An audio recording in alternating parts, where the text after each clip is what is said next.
Sometimes the only thing constant is change, and for the Marlins, that's certainly the truth.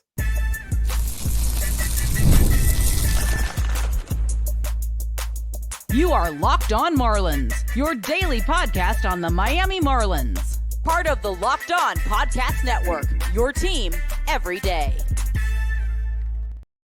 Welcome into Locked On Marlins. I'm your host, Jeremiah Geiger. You can find me at Jeremiah Geiger2 over on X. And thank you for making Locked On Marlins your first listen of the day, part of the Locked On Podcast Network, your team every day.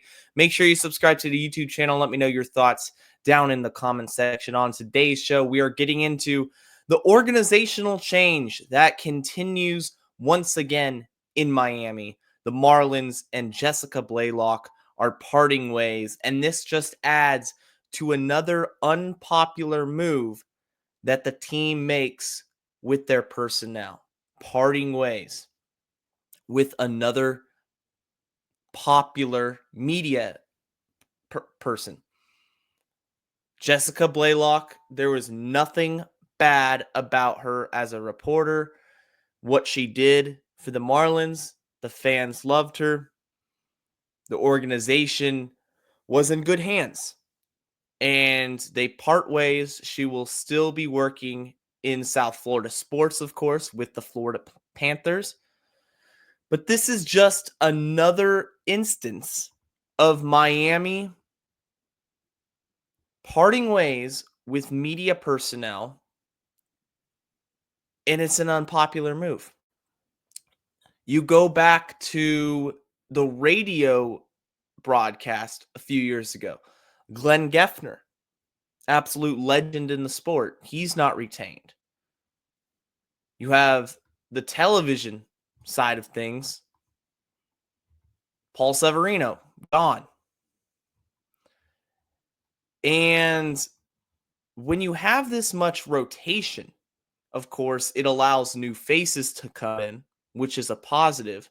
It gives people opportunities. But the unfortunate side is these people who show up every day and care about the team and are passionate about their job, and now they don't get to do what they love doing because of sweeping organizational change, not just on the media side of things. This past offseason, 70 team staffers fired. Let go. The traveling secretary gone. Skip Schumacher didn't want to be a part of this. Kim Ng leads the Marlins to a postseason berth. We don't want to give you the command. We don't want to have you captain the ship, even though you just led this team to a postseason berth. We want to have somebody over you. Okay, well, then I'm out. And we see too often as Marlins fans this cycle of change over and over and over again.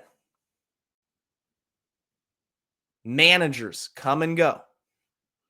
You know, Don Mattingly was here for so long until it got stale at the end. They needed a change. There needed to be a change there. You bring in an exciting new manager, Skip Schumacher. You bring in one of the highly regarded scouts in all of baseball in Oz Ocampo to be your assistant general manager.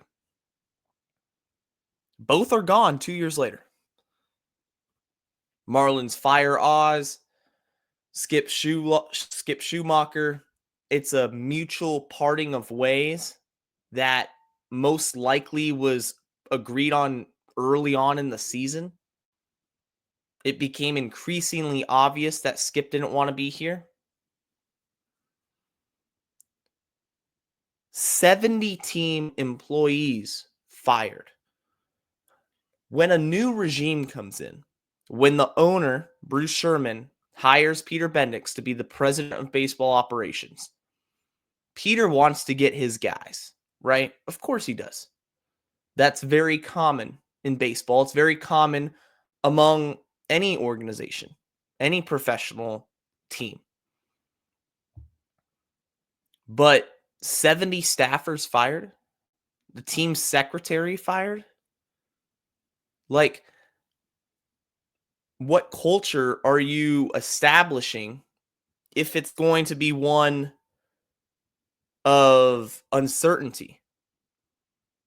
If you don't convey the fact that if you're good at your job and you want to be here and you put in effort, that the organization will show that loyalty back to you.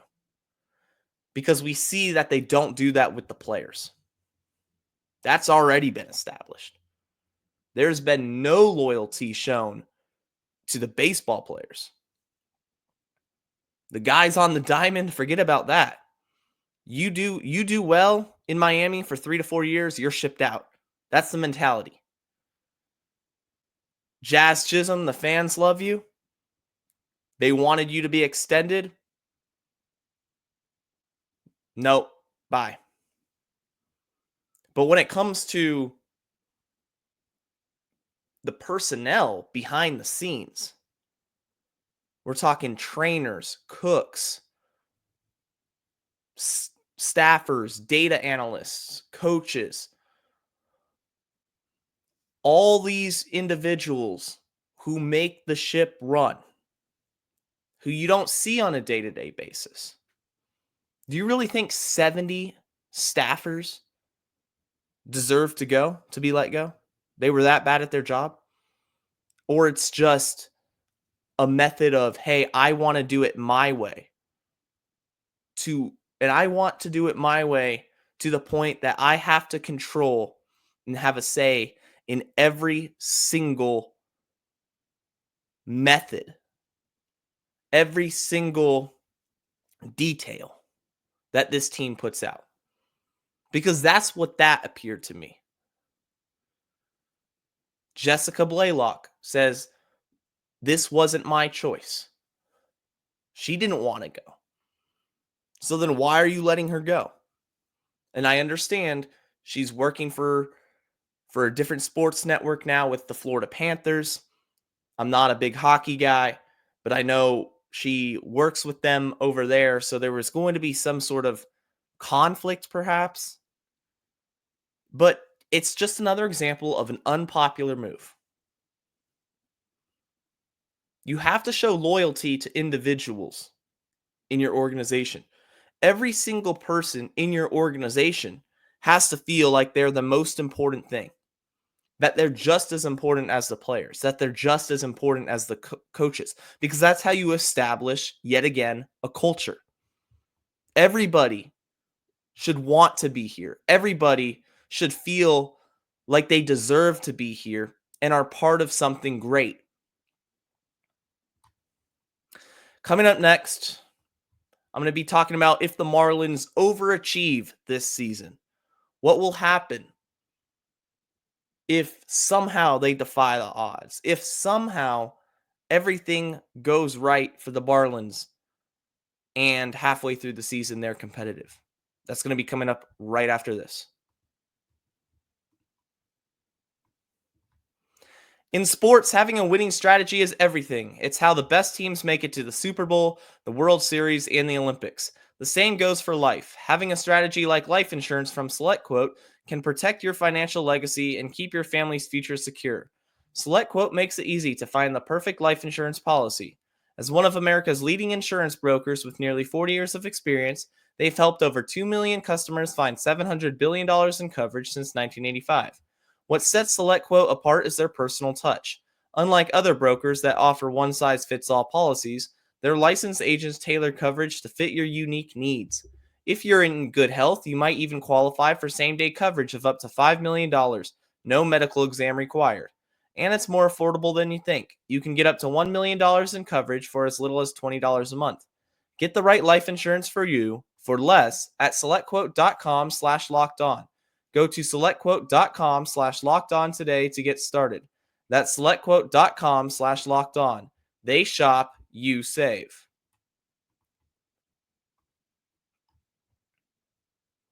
And if you're an everyday listener, thank you for being a part of the Locked On Marlins crew. If this is your first episode with us, appreciate you tuning in. And be sure to hit that subscribe button, leave a like, leave a comment, so you never miss a Locked On Marlins episode moving forward. I'm talking about, what if the Marlins overachieve this season? What does that look like? What will the Marlins do if they find themselves somewhat competitive midway through the year? And I say midway through the year competitive because we've seen Marlins teams over the years survive, essentially, stay afloat the first few months, and probably July, August, you see this team still competitive, still mathematically in position to make a run at the wild card, and then usually it falls off. We saw that in 2014. 2016 was another year in which the Marlins started out the first half of the year pretty well and just couldn't keep it the whole distance. But what if this happens in 2025, coming off a 100-loss season? The Marlins stay healthy, number one. That has to happen. That has to happen across the board, through the minor leagues and the major leagues. We're already seeing, unfortunately, some injuries. We're seeing Victor Mesa Jr. go down. We've seen Andrew Nardi have a slight delay to his spring training program and regimen. So any injuries to the Marlins could derail the possibility at all of being competitive for any amount of time. And I want to emphasize that in the rotation specifically, they just don't have the depth, the proven depth, in order to take injuries and survive them. You look at the rotation, Sandy Alcantara, he's the opening day starter, workhorse. But Yuri Perez is out until July, most likely. You have Ryan Weathers coming off injury. He's got to stay healthy. Cal Quantrill, great signing, great veteran signing that will provide innings. And that fifth starter, well, then you have Edward Cabrera. And that fifth starter is most likely going to be either Valente Bayozo, Max Meyer, or Adam Major to start the season. So whichever one of those three, of Bayozo, Meyer, and Major, don't make the rotation, you could probably assume they start off in AAA, are called up if anything happens, somebody struggles. But if you start having injuries pile up, the depth will be tested immediately. And you could end up in a situation in which 1-2 injuries later, you're cycling through multiple pitchers. And suddenly you've already started 8-9 pitchers and it's mid-May. You don't want to see that. Number one, avoid injuries to the pitching staff. Number two, the offense absolutely has to produce at levels we have not seen in a few years. Somebody has to step up and find the power. I've talked about this on the show before. Who is going to find the power to replace Jake Burger? Jake Burger's gone. He's your 30 home run guy. Jesus Sanchez, can he tap into it? Griffin Conine, if he makes the team, can he avoid the swing and miss? Can he produce home runs at a consistent clip without striking out 30+% of the time? Besides him, you have Connor Norby. Connor Norby, who was very impressive during his initial stint in Miami. Connor Norby has to go off the immediate start of the season to the end. He has to be that guy. You could argue he is Miami's most complete offensive profile in terms of some power, some contact skills, the sprint speed. You could argue that Connor Norby fits that complete offensive profile because I think he is, and I think he can be. It's just about putting it all together for an entire season. You don't want to count your chickens before the eggs hatch. You don't want to say Connor Norby is necessarily going to be an all-star or he is one of the best players right now in the National League because I want to see him over a full season. But if he lives to his potential, somebody special, spark plug. Xavier Edwards absolutely can be a spark plug at the start of at the leadoff role.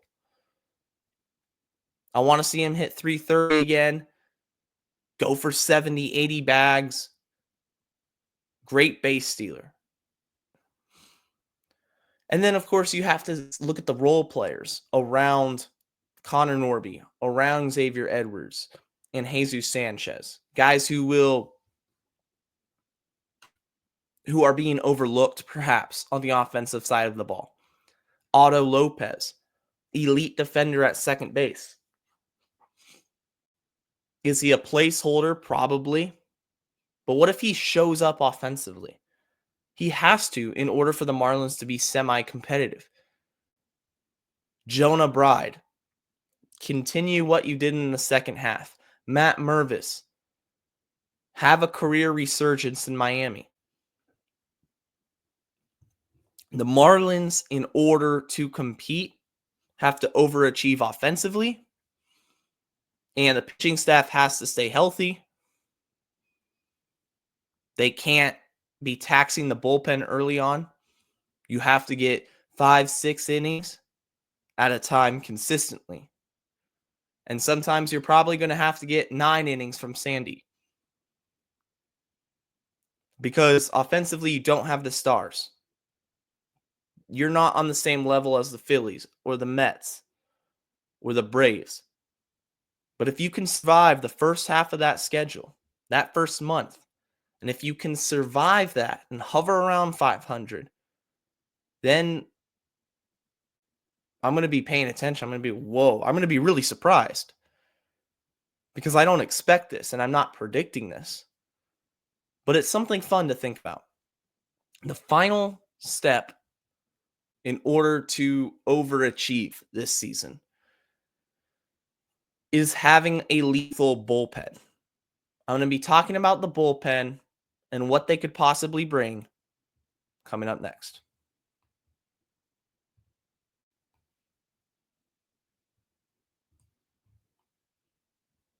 Locked on Marlins is a great way to start off your day.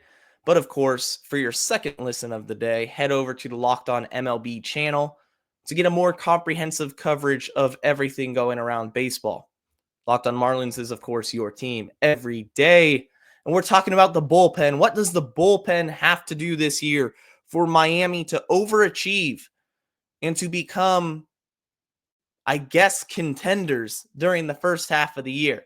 I say that because the Marlins are coming off a 100-loss season. It's extremely unlikely, but it's fun to think about because if everything breaks right, it ain't over till it's over.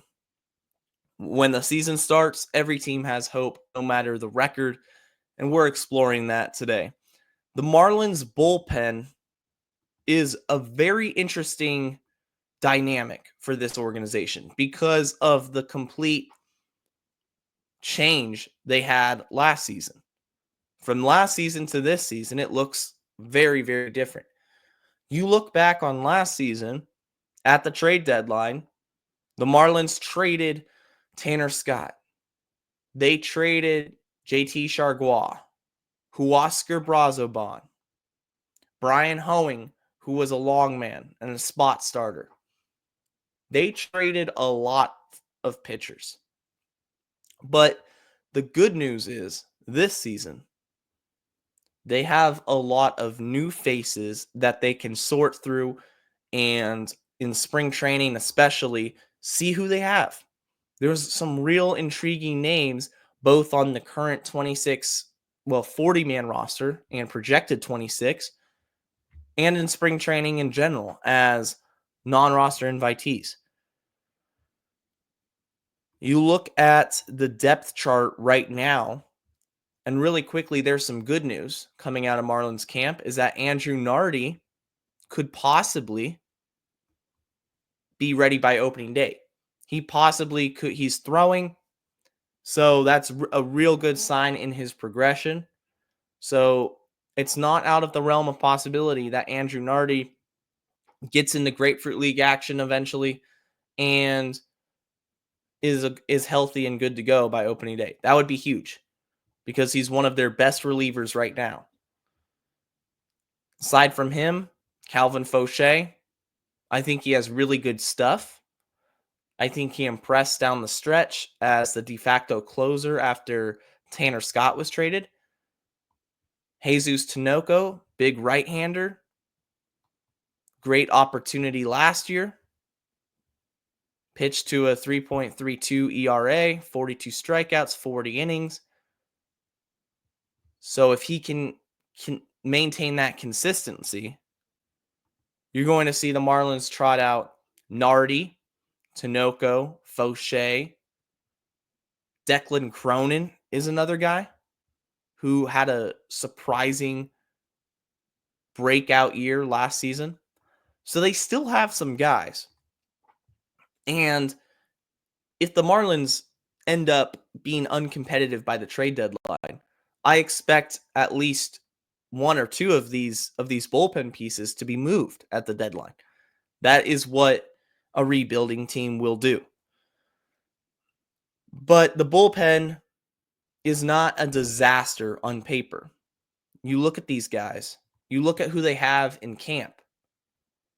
Today, the Marlins are playing the Washington Nationals in a spring training game, and yesterday's game was canceled, but they have a pitching list of all the pitchers who are scheduled to throw today. Couple really intriguing lefties. Justin King, talked about him. 37 innings, 58 strikeouts in the minors last year. Josh Simpson, homegrown guy, former 32nd round pick. Josh Simpson's another guy who can get those strikeouts. Josh Eknes, a lot of Joshes today. A lot of J names. Josh Eknes was incredible in high A last year. Earned a promotion to double A. He's now in big league camp, and he's going to be able to throw today. Eventually, you're going to start seeing these guys get auditions in the major leagues. The bullpens in Major League Baseball are very volatile. We all know this. Guys go up, guys come down. There's going to be injuries. There might be trades. So when the 26-man roster inevitably comes out, that's not going to be the only roster for the rest of the season. It's going to be flexible. It's going to change all the time. That's just how baseball is, especially over 6 months of a season where you're playing almost every single day, where you're throwing a lot. It's just you want to have the depth in the minor leagues. And I think that the Marlins minor league bullpen depth in particular stands out to me. I am more confident in the Marlins bullpen, and maybe this is a hot take, but I am more confident in the Marlins bullpen of producing guys who can be relied on more often than I am right now of the farm system producing everyday players who can play every day at a high level. I just think that the Marlins have guys with really, really good stuff. And that when you have good stuff, you're going to find a role. Dale Stanovich is going to find a role eventually. Justin King, Josh Eknes, these guys are strikeout machines.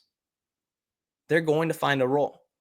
And it's just the next wave of arms that Miami will see. because I mentioned the guys already on the 26-man roster who I like. I didn't even mention the name Anthony Veneziano, who is the sole lefty on the 40-man roster besides Nardi. And he struck out Shohei Ohtani before. Not a lot of people can say that in their life. That's a great story to tell his kids and grandkids down the road. Hey, the greatest baseball player that ever walked the earth, I struck him out. Yeah, Shohei Ohtani back in 2024. It's a great story. But the Marlins bullpen has to contribute at a high level in order for the Marlins to overachieve. And going into this season, I think the Marlins know, the media knows, that they're not expected to compete. They're not expected to make noise at all. They're expected to be the doormat of the National League East. Even the Washington Nationals, a 71-win team from a year ago, they're not mentioned in the same breath as the Marlins because the media views the Nationals as being ahead of the Marlins. It's almost a given that Miami will be in 5th place at the end of the season. And maybe that will be the case. Maybe the media is right and the Marlins talent level just isn't where they are in order to compete. They get overwhelmed early on with a really tough schedule. The bullpen depth doesn't show up. It falls apart early on. The rotation has injury concerns and inconsistency. And you see a season much like you saw last year. But maybe, just maybe, the Marlins ignore all of that and they make things interesting. And they say, you know what? Nobody believes in us, but we believe in ourselves. And they go on a run. Nobody thought the Kansas City Royals last season were going to make a playoff run. Nobody thinks the Marlins are going to finish anywhere close to 500. And I'm not saying they're going to.